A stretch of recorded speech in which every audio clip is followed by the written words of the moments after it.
Arwen. All these freaking names. Okay, all 4 of them.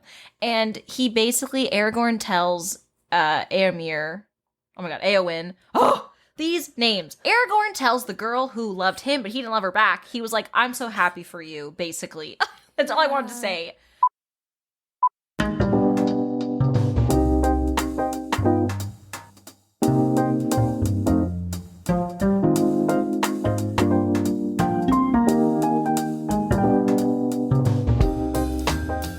Hi, everybody. Welcome to BYOB. I'm Nikki. I'm Kelly. And I'm Tilly. And this week, we are doing our final episode of our Lord of the Rings miniseries. And I cannot wait till I don't have to say Lord of the Rings miniseries ever again. We are doing the second half of The Return of the King, also known as The End of the Third Age. So, wow. Exciting times. This is it. We have finished The Hobbit. And we have finished the whole Lord of the Rings trilogy / 6 books / one whole journey. And now we're here to talk about it. Finally. I can't believe it. Yeah. I know. It's truly been like several months of us reading these books. And I feel like that's longer than I would usually take to read a series. Mm-hmm. And it's been good because I think it like helped us get through it together. But it also is just feels like it's been this whole journey for the Fellowship and also for us. Yeah, like I feel like I had more trepidation than Frodo did at the beginning. Frodo didn't know what he was getting into. I was like, I don't know how I'm going to do this. How am I going to make it through? And he was just like, okay, I have these people to help me. Well, I'm sure he had doubts, probably more than I did. But I still felt like I was scared at the beginning, honestly. And now that I've done it, I'm like, I did that. I freaking did it. Yeah, I did it. Yeah, we all did it. I feel like Legally Blonde. We did it. I truly wept at the end of this book. Oh my gosh. If I had $1 for every time I teared up during the second half of this book, I would be so rich. Literally so many times. When Aragorn marries Arwen, it's literally one sentence. When Faramir's like, why won't you love me, Éowyn? And she's like, I love Aragorn. And then it's like, and then Éowyn changed and she saw the light, cried. When Gollum falls into the pit, which I don't even fucking like Gollum. And I was still like, that's so sad.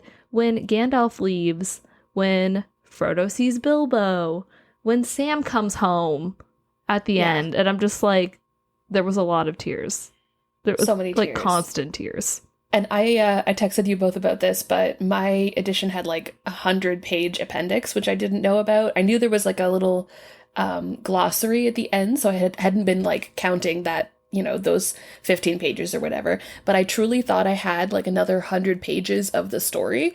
And so I got just like this emotional whiplash because I was thinking like, wait a minute, this seems kind of like the end. Okay, yeah, we're at the Grey Havens. All right, maybe there's more stuff that happens after that. I don't know. And then like sad last sentence that Sam says, you know, and then I turn the page and then it was appendix. And I truly did not know what to do with myself for the whole rest of the day. I was like, I feel like I've just been like cast off a cliff. Like, I don't know what to do. It's just over. And I was like a disaster all day. It just affected me so much, but it was such a great ending. If I had $1 for every time I cried in this book, I would be destitute. I did not cry at all. I don't know. I definitely felt some things at the end of this and like relief that it was over. Well, I had some relief because it was quite a task for me, honestly.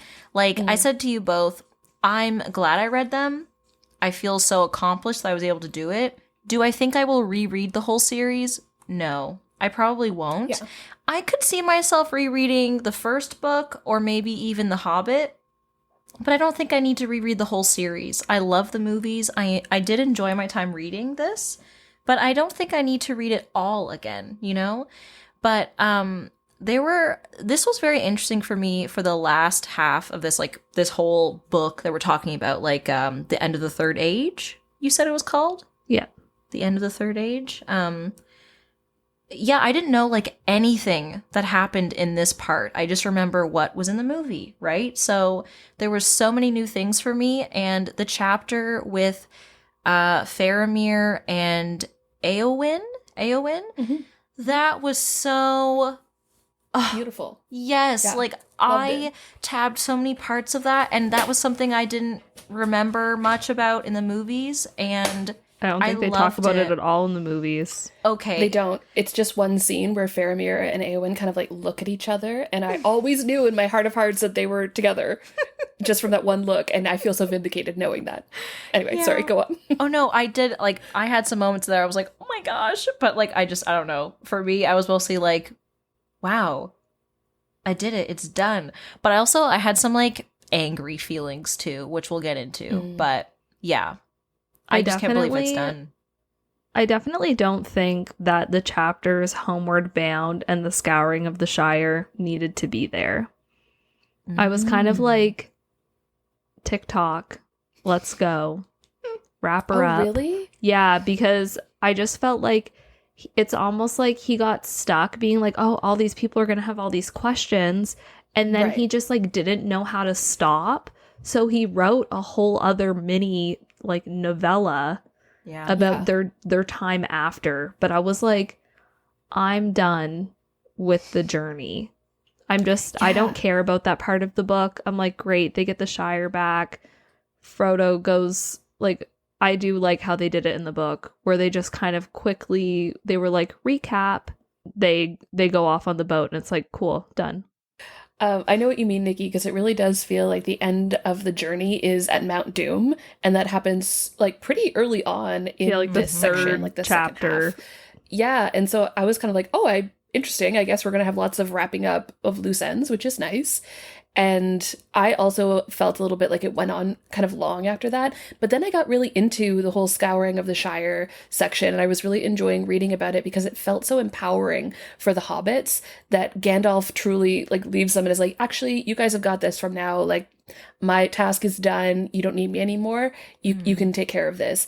And they just power through into the Shire, and they're like, you know what? We're actually not going to stand for this. I don't know who you think this chief is, but we're here now, and we're going to take care of some shit. And I was like living for it. And then it was such a beautiful like kind of wrapping up of the like Galadriel Sam Box of Earth story that I was like, I was very touched by that. And, you know, it was like hard to read about all the trees that have been torn up. And then like Saruman is back. And so that was kind of cool too, that you get to see that he's like shitty for a bit, but then he just kind of like slinks away again. Yeah, I was pretty intrigued by all this because none of that was in the movie. And I understand why, because I think the logical end is Mount Doom.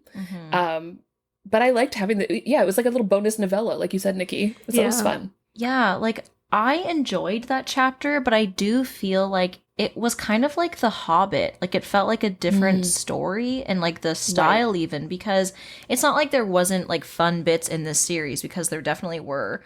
But I just thought it was so funny how they were like, you're under arrest. And they're like, are we? Because we have to go over here. And they're like, okay, we'll follow you. You know, like, so it's just like a big pack of people going, or big pack of hobbits. Well, I just think like also the like Sauron part where they're like, not Sauron, Saruman. I was like, yeah, that guy. Kelly doesn't know what's going on. Why are the names so similar? Names. Yeah. But they're like, yeah, this old haggard, like homeless person. Saruman? Oh, the piteous creature. Just leave him. And I'm like, no, kill him. Oh my God. Just like the amount of shit everybody's gone through. I'm like, one more death.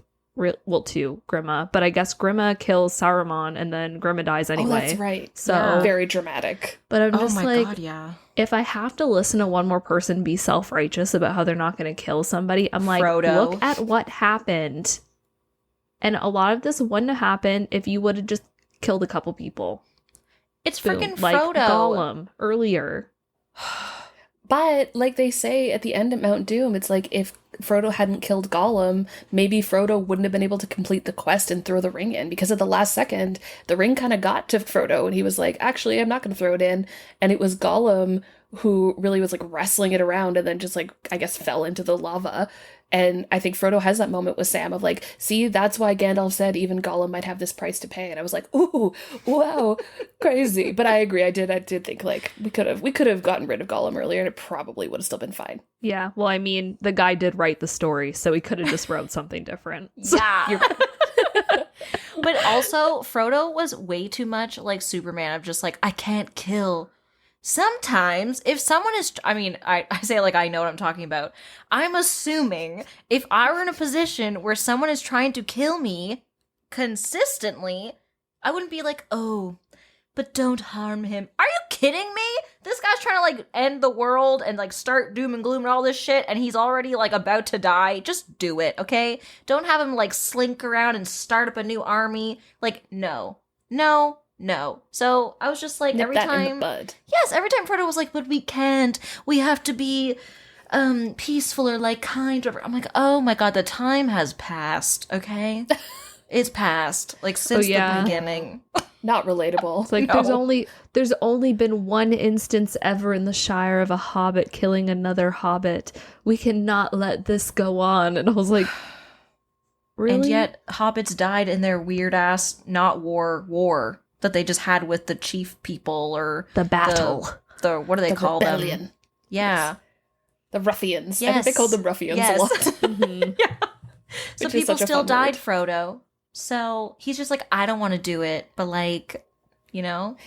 It was sad at the end, though, when I think Merry and Pippin were kind of celebrated as being like big warriors in the Shire. Mm-hmm. And even Sam kind of like got a little bit of fame, but Frodo was always just like still kind of looked down on as like kind of a weirdo. And they didn't like know about all of the stuff that he had gone through and like how he had basically like saved the entire continent. And that was sad to me. That the people that he held so dear, like his people, didn't recognize. And I guess I'm glad because they didn't have to worry about it. Mm-hmm. But it felt sad that Frodo didn't get the recognition that he deserved. I think Frodo was getting recognition from the rest of the continent, so that's true. I don't feel that bad about it. But yeah, I don't know. Yeah. Just like. I just didn't need those, to summarize. Yeah. But also, like, I mean, I feel like Frodo was pretty done with everything. He was just like, that's true. Like a husk of a hobbit. He really was, yeah. Yeah. Which leads me to my anger, okay? So I was confused. Shocker. Apparently from the beginning, because okay, when I saw the movies and they go off in the boats to the elf place, like the Undying Lands, I thought that was like heaven, basically. Like, we're gonna go off into this place and like live on another plane and be whatever, okay? And so at the end of the book, when he's like, it's my time, it's only been like 2 years or whatever after they get back, and Sam's like, oh, you can't go. And he's like, well, I have to go because I bore the ring for so long. And then he's like, it's not your turn yet, but since you like had the ring for like 2 days or whatever, you'll be able to come when it's your time. And he just goes off on the boat with Bilbo and Gandalf. And I'm like, are you just like being like, yep, I'm ready to die now? But I'm like, you have so much more life to live. He was like, I was sad on October 5th or whatever it was, which I was like, that's near my birthday. How dare you? All these bad things happen near our birthdays, Nikki. What the hell? Yep. But anyways, so it's always October, you know? Why? But then, so he just goes off on this boat and goes to die, even though he's only like 52, and that's like the prime age of hobbits' lives. But he's like, I felt very sad today because of the ring. And then the next day he's like, I'm back to being normal, whatever that means. But then he's like, nope, I gotta go die now, sort of, but not. So I'm like, is he dead? I don't know. And why did he have to go? He's not dead.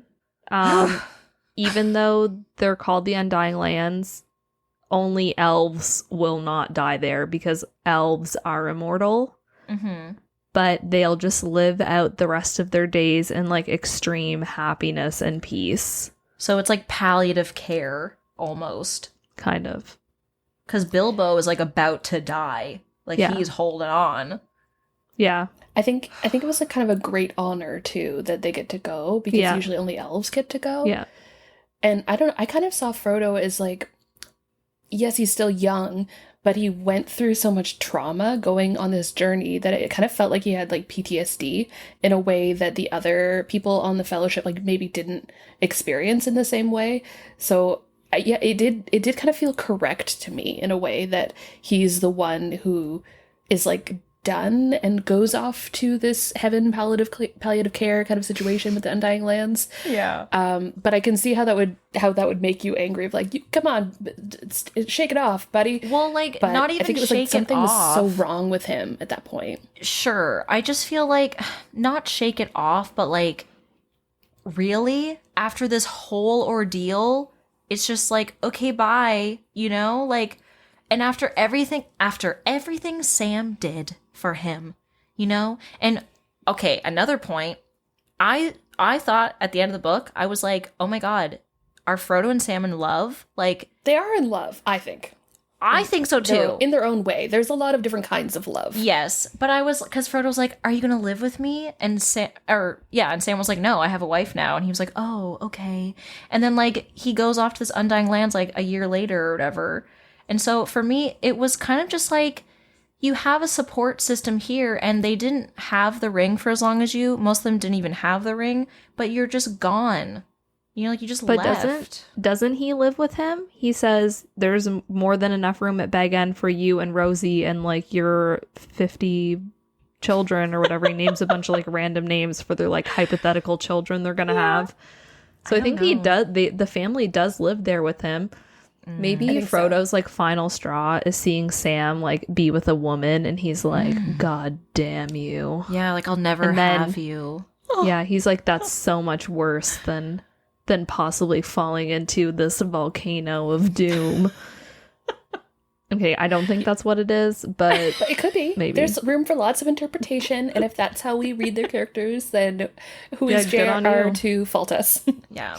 I still stand by my Gimli and Legolas ship. I'm going to sail that ship until I can't no more, because... I mean, they were truly just leaving to travel the world together at the end. Yes. Bickering like an old couple. They did. Yes, they did. I know Nikki's like, nope. That's what I think. Well, they did go off together, but I don't think that they're together. Yeah. I can hope for it. Lots of room for interpretation.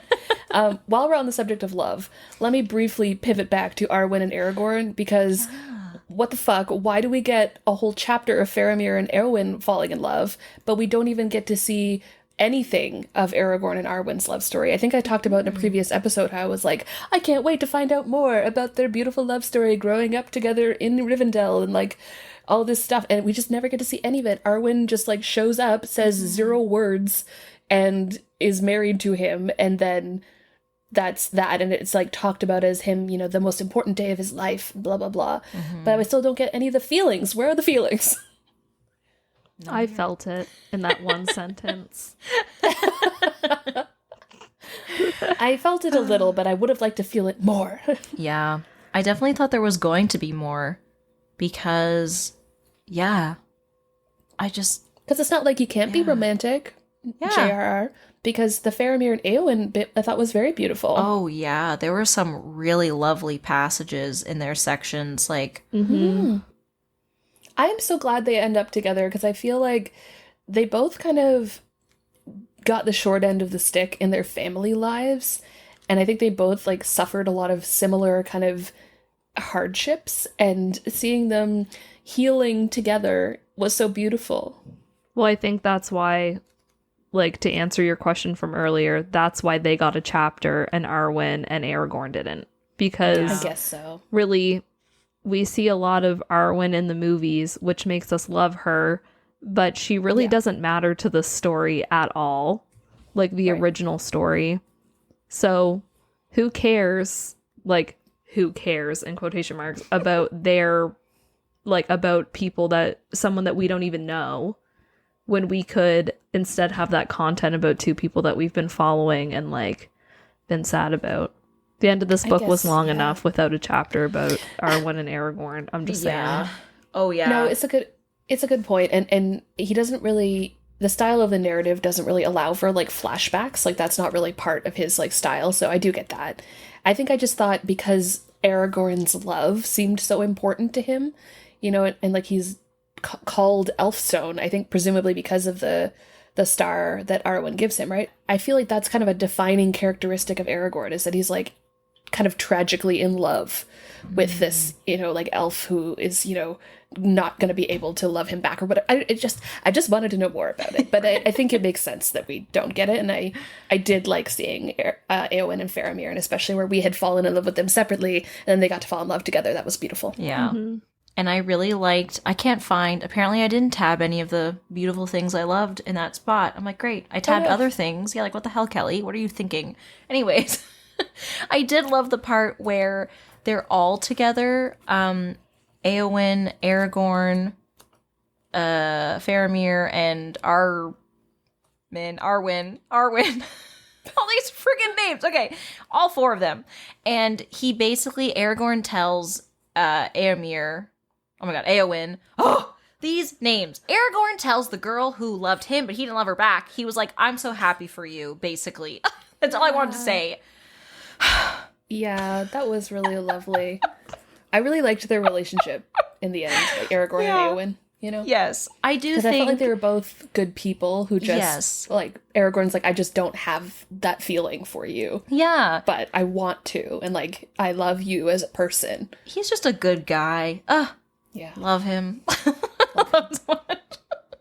I really loved getting to see Treebeard and Quickbeam again at Isengard. I was like, oh, my heart just like leaped out of my chest when I heard that, like, hum, hum, hum. I also love how he's like, I talked him right out of the tower. Yeah. Told him the story so long that he just left. Bored him to death. Bored him to flight. Yeah. Love it. I was like, if anyone could, it'd be our boy Treebeard. Yes. He's like, I have one great skill and I'm going to use it. Like, good for you. I'm going to say a hot take. It's not really a hot take in my opinion, but for the Tolkien diehards, Tolkien needs to he's dead now, but he needed to up his name game, okay? Because so many of them are the same. And I went over this during The Hobbit. Glowin, Growin, Éomer, Éowyn, whatever the other guy's name is. You know, like, all these friggin' names are so similar. Saruman, Sauron. What? No wonder I feel so dumb sometimes. Like, who the fuck are these people? You know, like... I know. But isn't that the way with, like, historical novels, too? Where it's, like, every other character is named, like, Elizabeth or John? Fitzwilliam. Like... Yeah. When I read Pride and Prejudice, I was so confused for a second because, first of all, I was younger, but also it's Fitzwilliam Darcy, and then there's like a Colonel Fitzwilliam who he speaks to, and I'm like, what? So, yeah. I'm just saying. I know, it's like, what? Just have different names. And I think Tolkien was trying to be like, see, they're related. Éomer and Éowyn, get it? They're brother-sister. But it does make things a little overly complicated, especially when you're trying to talk about it. Yeah, but it was also what they used to do in the 15th century. So true. It makes sense. Oh, really? Yeah, there'd be like family names. And they would all be kind of connected by these like syllables or whatever in their names. Okay, but question, because I know earlier you said, earlier as in like a previous episode, you said before like a lot of these names have like Norwegian inspiration. So is this like a Scandinavian or like Norse thing? Or is this like 15th century in general, do you think, if you know? I think just 15th century in general. Okay. Interesting. Yeah, like pre-15th century. Because I don't think all of his inspiration is necessarily from that century, but he didn't use any text later than that century. Okay. So it is confusing, but yeah. Like, what's the dad's name? What was the dad's name again? Éomer, Éowyn. There was the Theoden uncle. Is the uncle. Theoden. But then there was another guy with an EO or something, right? Not that I remember. Oh God. Okay. Well, never mind. Doesn't matter. It was like Arwen's dad, Elrond, and then his sons were like Elrohir and El somebody else. Yeah. It made sense when I was reading it and like seeing the names out loud, or seeing the names on paper, but then talking about it out loud, I'm like, whoa. Yeah. That's too much. But there were also just so many characters. Seriously. Well, I was trying to explain like that one sentence that Aragorn says to Eowyn, and I was like, wow, this is so kind and loving, and just like so nice. And I couldn't even remember who the hell was talking to who. Like, what the fuck, you know? Ugh. I feel like names don't stick with me. Like, if I think about a book that I read years ago, I can remember the plot pretty well usually and like the characteristics of a character, but the name is often the first thing to go. Yeah. So maybe that's okay that you didn't remember all the names, but you know who the characters are. I mean, sort of. Yeah, sure. Yeah. So, most of them. The important ones, yes. But it was like when I had to read Beowulf in university, I was like, everyone's with an H. Who the hell are these people? Don't care. You know? Who? Who? Anyways. It's a lot. Yeah. It's a lot. Yeah. Also, I reminded myself to not forget when we were doing this episode, way back in the Disney, way back in episode 1, or I guess 2, so like Fellowship of the Ring Part 1, we tried to guess how long their adventure was. Yep, I remember that too, and I was like, we gotta talk about this. Yes, I think I guessed like 7 months, I believe. I think so. I think I guessed like 18. Okay, what's your guess? I don't even remember what I guessed, but I know. So I don't even, maybe I think you might not have guessed for that reason. Oh, you know the answer? Well, they talk about it in the book. I think so. Yeah, I think I tabbed it, but I also thought I tabbed the other thing, and I was like, no. Okay, how long was it? Were we close? Kelly, you tell us.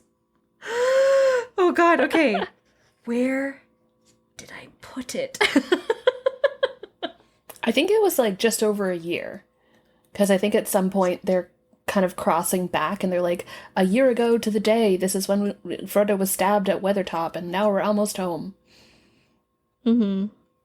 It was like 13 months or something. To be fair, or not fair, to be approximate is what I meant to say.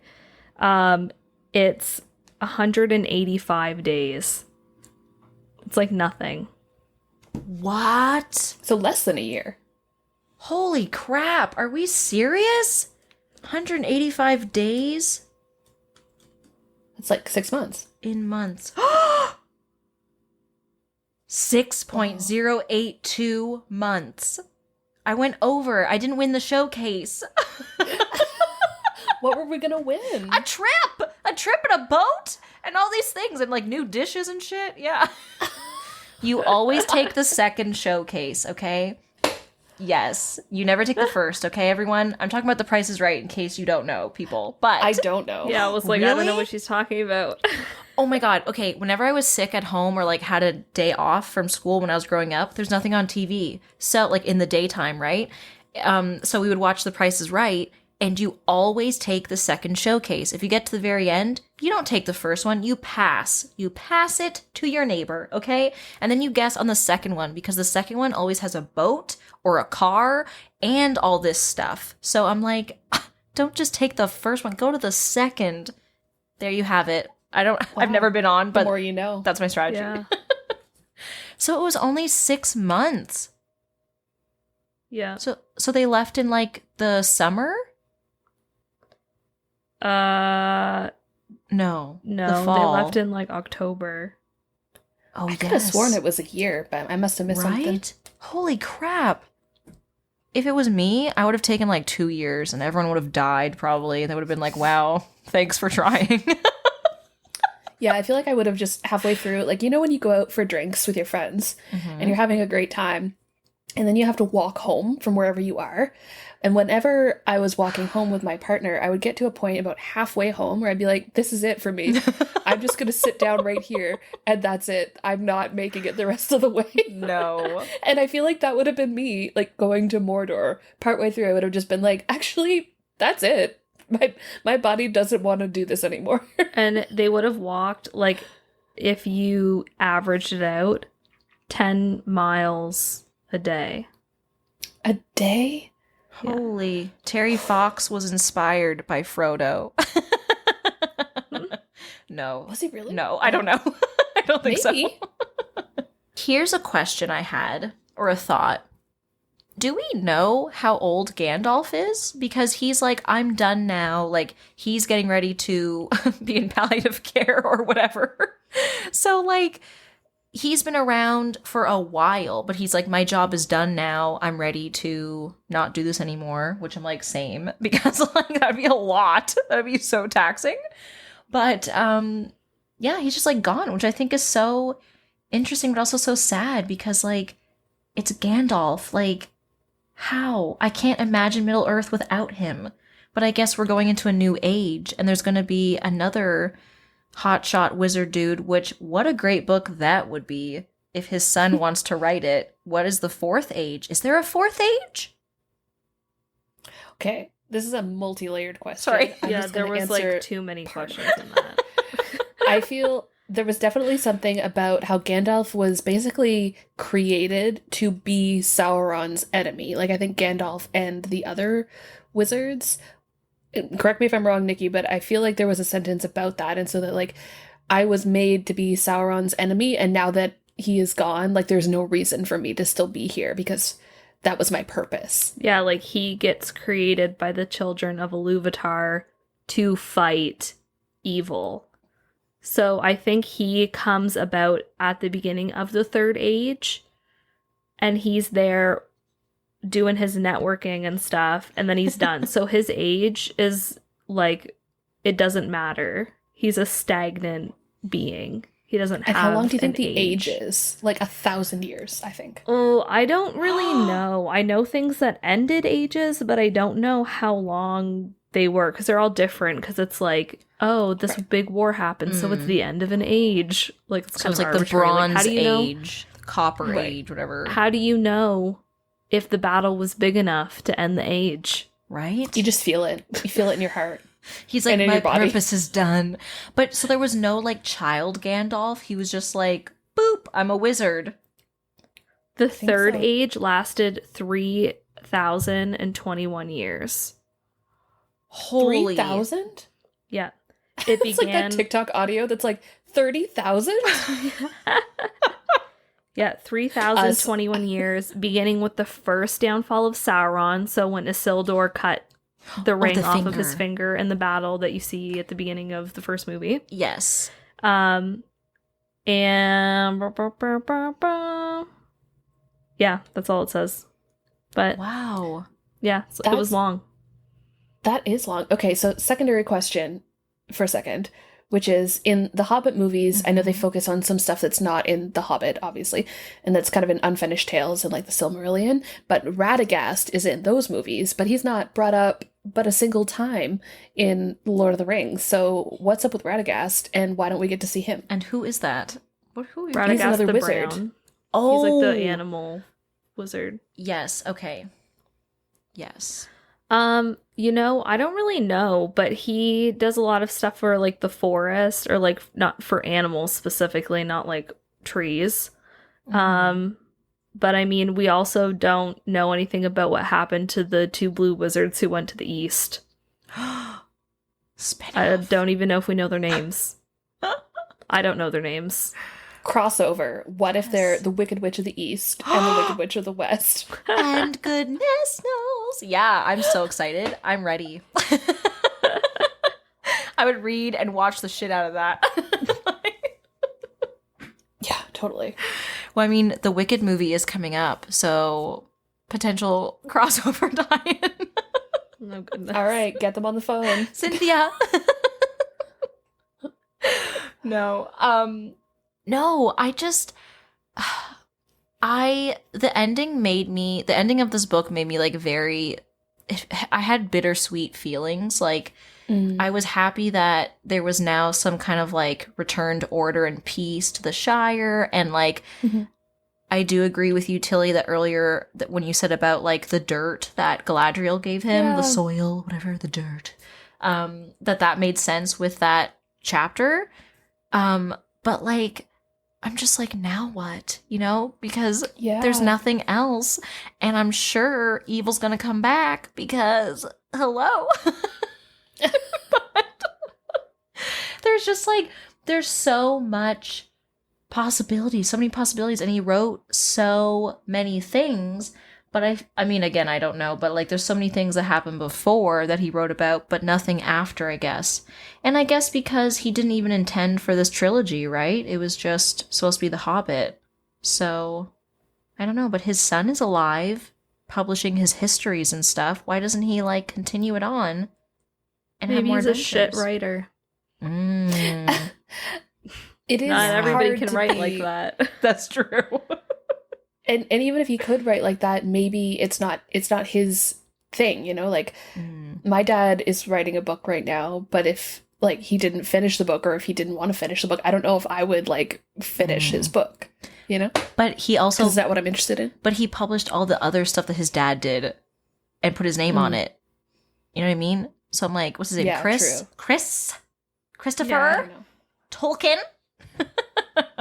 I'm on to you. You know what I mean? Oh my god. Are we starting a fight today? No! Start No. like subtweeting Christopher Tolkien? No. Get like a Twitter feud going? He's got the money and power. I don't want that. You don't even have Twitter. No! And I'm gonna keep it that way. Oh my gosh. Okay. I think if you read the other stuff, you wouldn't feel as like, what's next? Because there's so much stuff that there has to be a conclusion. Well, yeah. There is so much stuff. Mhm. Like books on the Unfinished Tales, books about the plants, books about different landscapes of Middle Earth, books of maps. There's so much stuff. Mhm. It had to end. Like Yeah. it couldn't. And not to mention the fan fiction, I'm Yeah. sure. Oh yeah, That's true. I've never read any Lord of the Rings fan fiction. So Oh, I've I read bet Lord you of the there's- Rings, Harry Potter crossover fan fiction. That's wild. What? I bet you someone has written a Gimli Legolas fanfic, and I bet you we could find it. I don't Listeners, want to. if you know, please email us. Please email us. We will put our email in the show notes. I want What to would see their couple name be? Would it be Legolimly, or would it be like Give it a laugh. Gegalas? I hate it. So much hair. His beard and Legolas is it's just so Gimgalas? Legly. Legly. That's the best one yet. Okay, perfect. But Well, if Frodo we've and solved that Sam problem. were together, they could be Frodam. So Hmm. Srodo. Okay. Yeah, that doesn't really. Frodo. Srodo. I don't know why that makes me think of like a ball sack. yeah, 'cause It it sure sounds does, like yeah. scrotum. Yeah. That's why, Nikki. Well, they'd be into it. So They literally would be into it. So literally. Anyways. There were just so many sweet sections of like Frodo and Sam waking up hand in hand Yeah. on their way to Mount Doom, and you know, all these like just really beautiful the Yeah. classic "I can't carry the ring, Mr. Frodo, but I can carry you." Which Yeah. Weeping. Just cut to me weeping on the couch. I can't carry this like half an ounce piece of gold, but I can carry this full grown hobbit. You know what I mean? Yeah, that's the Samwise Gamgee effect. TM. I have a short question, I believe. So, okay, at the end of the book, they go on to the Undying Lands. Elrond is there, so is Celebrant, or whatever that name is. But Celeborn. Celeborn. Frick. Oh, it's a hard C? I was saying Celeborn in my head. I always say Celeborn, but on the audiobook he says Celeborn. But I like Celebrian better than Celebrian. Yeah. So Yeah. I will continue with my Celebrian. soft C. But yes. Yeah. So, but Galadriel doesn't go. Yeah. I think all the elves go. They're done. Their age Oh. on Earth is done. Okay, so she just wasn't on that boat. She was on another boat. I'm assuming. I don't know. Okay. I don't have the schedule with me. What time does the boat Very depart? schedule. Yeah. Yes. But I just know that it's the end of the elves' age, which is why we Okay. talked about this in a previous episode. Why they're not actually at the Battle of Helm's Deep. They're fighting their own battles, and a lot of the elves have already left Middle Earth for Valinor because it's the end of their age. Okay. Yeah. They just Okay. want to I be in think a lot of peace. They're like, those- I'm done with this shit. This has been like thousands of years of bullshit, and I'm just not about it. Fair. Which, yeah, been there. I think a lot of those ending scenes too, where like so many people were in the like on the way back to the Shire with them, Yeah. that he just kind of mentioned once or twice, like, and Galadriel was there, and I'm like, but is she still there? When did she leave? Like, it was so much of their journey back was like really condensed with a whole clump of people that he like didn't really super explain. So it was kind of hard visually. I found it a little more difficult in this half of the book, because I feel like the first half I was like, okay, we've got like several groups of 2 or 3 people and I can keep track of everybody. I know where everybody is. Yeah. And then at the end it was like, now we're all done. The Eagles brought them back and now we're just clumps. We're moving clumps. Yeah. But also, like, okay, that was one of the things that I was like about this book is there were like so many almost false endings because we had to Oh, say yeah. goodbye to everybody. And I'm like, okay, Right. goodbye. Like, couldn't we just have them like go on the boat, you know, and then they get off at their stop. Like, let's all go to the Right. bus stop. Let's all go to the Oliphant station, okay? And then there you go. Goodbye. You know? Like, we're going to the Shire. You're going on your tour as king and queen. You're going off to your Valinor place. Bye. You know? Like, there were so many goodbyes and endings. So then when it ended and Sam was like, well, I'm back, I wanted to throw the book across the room. I God. was so angered. And I was like kind of sad because I was like, oh, their whole adventure. But then it was just like, well, I'm back. And you know what I pictured, Tilly? I can see you looking at me like, oh. I pictured him sitting down on the chair, whatever, in the kitchen. His wife's there. There's like kids running around everywhere. Hell breaking loose. And he's like, well, I'm back. You know, back to this shit with kids running around, noise, No. mess. Yeah. That's what I pictured. I thought it was a lovely ending because I felt like it was kind of the words behind the words. Like the words were not very Yeah. intense, like the well, I'm back, but it felt like so much was behind them, like so much feeling that I was projecting. But that's because I was like super invested in the ending. But yeah, the words were a little lame at the end, maybe. I liked it because it felt like I'm back, but he's not. And so that's how I always like think about it at the end. Like, it's not a happy I'm back. No.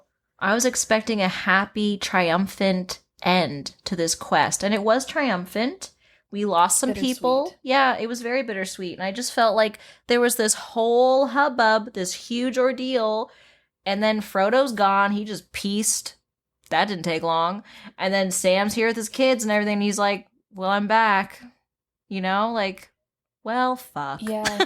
That's what I mean, it was a bummer of an ending, but it felt right to me. Like, it felt like Frodo, I think, from the moment he was stabbed by the Witch King and Weathertop, felt like he was kind of doomed. Like, it was nice that he survived, like, physically the volcano of Mount Doom and getting, like, carried away by the eagles, but he was like pretty invested in like, this is it for me. I will not be returning. And so it did feel like it would have felt cheap, I think, if it had been like all happy at the end. Like, Yeah. everything's fine and now we're just happy hobbits. Yeah. So even though it was hard, I don't know, it felt right. Well, if it makes you feel better, Pippin and Merry rule over the Shire. Pippin gets married to a lady named Diamond, and they have a son that they call Faramir. And then Merry and Pippin go back to Gondor, and they die there, and they're buried with Aragorn. So that's really nice. Why would that make us feel better? I don't know. I because then they like have that. nice lives. Yeah. Wait, okay, backtrack for a second. He married a woman named Diamond? Diamond. Love it. Perfect. Where's her Yeah. story? I bet she's badass. Yeah, where is her story? Diamond. I did really love at the end though, because it hadn't really clicked for me watching the movies that Merry and Pippin become like soldiers of like Gondor and of Rohan. Yeah. It didn't like, I don't know, it just didn't come across in that same way. Like, I understood that they'd like grown a lot in their journey, But then at the end, how they were like with the armor of their like places they'd sworn fealty to, they'd really grown as young men. You know, it was like their journey. And I think they're a little younger, right? They're a little younger. Yeah, they're younger than, and they're taller Frodo. now because of the Ent drink. Oh, yeah, the Ent water. So they're very, very tall for hobbits. Oh my god, Kate, you know what I just envisioned? They come back to the Shire and all the lady hobbits are like, oh my god. That's literally what I was thinking. I was like, they're going to be like, oh my god, a tall guy. Like, great. He's over 4 feet. Wow. Yes. Yeah. I love it. You know what? It's like all those romance books where the trope is just he has to be huge. He just has to be big. Everything is like he was large. He was 6 foot whatever. Like he's always this big guy with big hands and whatever. That's them now. That's where it came from. Thanks, Tolkien. Wow. Truly inspiring a generation of Romancelandia. Hell yeah. That's what I like to tell myself. No. But Kay, you brought up the eagles. And in our Hobbit episode, you were like, people have this thing where they're like, why didn't the eagles just carry them all away? I must have missed the part where they explain why they couldn't, because then they showed up again and I was like, oh, the eagles are here. Yeah, well, it's not that they couldn't, but they're free agents. They're not like sworn to help people. And also, that would be boring. Yes. And also, I feel like immediately noticeable to Sauron. Right? And like, the Nazgul, who are also on wings. Like, I think a lot of people are like, if the eagles had just like picked up the ring and like dropped it into the volcano, everything would have been fine. But it wouldn't have been fine. Like, the whole reason Frodo and Sam, sorry, I'm like really getting passionate about this. The whole reason Frodo and Sam were able to like elude notice for so long was because they were just 2 little hobbits scrambling around on the rocks, like just with their elf cloaks that camouflaged them. Like, they were so small as to sneak in without anyone noticing. But if it had been like ginormous eagle kings, like flapping their wings around Sauron's eye, they would have been dead in 2 seconds. I have some thoughts, okay? Of course. Please. I feel like most of the danger and the stuff that stressed me out in this book were not related to the ring. And I don't think it's because I've seen the movies, because I can still read something that I know about and be like, oh my gosh, you know? But I think for me, the villain of like the eye, that didn't really affect me as much as the eye did in the movie, because I feel like I had more eye time. More visual. If that makes sense. Like, there was more of like stuff happening with the eye and him putting on the ring and all this stuff. But like in the book, I was more concerned about particular characters in battles, or like, oh my god, Sauron and Gandalf, or like, or Saruman, whoever the hell, for God's sake, Kelly, why can't I get this right? The guy with Gandalf, okay? I swear I read all of these. Oh my god. But I feel like I didn't feel as like, about the actual overarching villain, because they didn't have any like interaction with him. You know what I mean? It was just like a very long trek with danger along the way, but there was no like, at the beginning with the Black Riders, that was like, oh my gosh, to me, because I remember the movie and being so scared, but we didn't have a lot of like eye with Frodo, or like, you know what I mean? So yeah, I don't really have a question for that. That's just my thought. I feel like if there had been more danger, or like some kind of interaction with Sauron and Frodo in this, I would have liked that, I think. Yeah.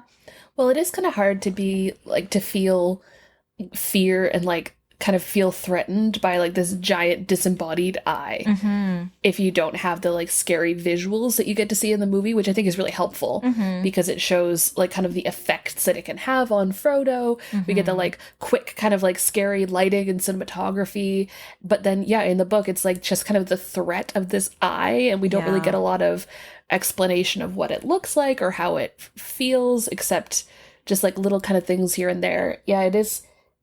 It kind of relies a lot on your imagination, I think. And so if you're like, I don't know what he looks like, why is it scary? It's just an eye, whatever. Then, I hear you. I don't know. Like, yeah, I don't know. I just wish there was more of that. Yeah. On my copy of the book, there's an eye, but it literally looks just like a human eye. And I'm like, that's obviously supposed to be Sauron, but it's truly just an eye with an iris and eyelids. And I'm like, that's not scary. I mean, if I saw a floating eye, I'd be like, what the fuck? You know what I mean? No matter what kind of eye, I'd be like, what the fuck? Why is that there? I guess. But it's not like in the movie, it's, ringed in fire, and it's got the creepy, the way it moves, and it looks like a cat eye and all that stuff. Yeah. But then this is just a regular human eye. I need to know so that I can do my Halloween costume properly, like as close to the source material as possible. So like if the eye catches you, for some reason, even though I know that this probably isn't what it is, I picture like a cyclops, like a laser beam. Laser, yeah. But would he just send like the Nazguls or like the whatever, any of his minions, I guess? He would just be like, they're over in the fourth quadrant, or like they're over here, like the eye wouldn't do anything, right? Yeah, I don't have a good sense of like how his kind of magic works. Yeah, me Why either. is he just an eye? Right? I'm just gonna imagine the Cyclops. So like Halloween, I'm just gonna like bring a laser pointer and go psh. I'm ready. Drive all the cats nuts. Yeah, my dog will go nuts. Are you kidding me? But maybe I'll tape a few together to make the laser bigger. What is everyone's favorite book? The Fellowship. I think The Fellowship for me too, although I liked The Return of the King better than I liked The Two Towers. Same. Oh. I felt more invested in Return of the King than in The Two Towers. It was just because of that hard split between like Aragorn and everybody, and then Frodo. Yeah. Forever. I think I liked the first half of The Two Towers the most, just because Fellowship had a lot of things I already remembered. But I think overall, that entire book was my favorite book of the three. Okay, yeah. Yeah. But the first, like, book 3, so the first half of The Two Towers was probably my favorite out of everything. Yeah. It was very good. Yeah. I think, I'm thinking about, like, my Goodread rating. I think I gave The Fellowship 5 stars and Return of the King also 5 stars, just because if a book makes me weep at the end, that's gotta be 5 stars anyway, because I must have felt so invested to like be crying and emotional at the end. And then I think The Two Towers for me was like a 4 star, because I agree, I really loved the first half of it, and then the second half I was like, oof, this is too much. Yeah. Yeah. But then with the Shelob at the end, that was very exciting. That's So true. it brought it back up for me. Yeah. This is a 3.5 for me. It was good. Return of the King? Yeah. Good, but not my favorite of the 3. And I enjoyed it, but I probably won't read it again. And that's okay. I did enjoy my time, and I feel very accomplished, but also I feel bittersweet ending this series because it was so long and so much in the making, you know? Yeah. I just need a new quest. Feeling emotions. I know, I kind of feel like I should start picking up the other kind of like para material, like the Silmarillion and the Unfinished Tales, because from what I understand about the Silmarillion, it's more like encyclopedic. Is that true, Nikki? It's kind of like how a fairy tale book would be. Each chapter is like a different story. That's fun, because then you could just kind of pick it up when you feel like it and then put it down and not have to like go through. Hey. I think maybe I could do that on my own free time, like here and there, because I'm really excited for the show. The second trailer looked way better. With young Galadriel, I was like, hell yeah. Yeah, I'm ready. I am so ready. I know that none of what we just read is in the show that's about to come out. but we'll have some context. Yeah. Yeah. Of the world and of the kind of like some of the like I think there's young Elrond in it too.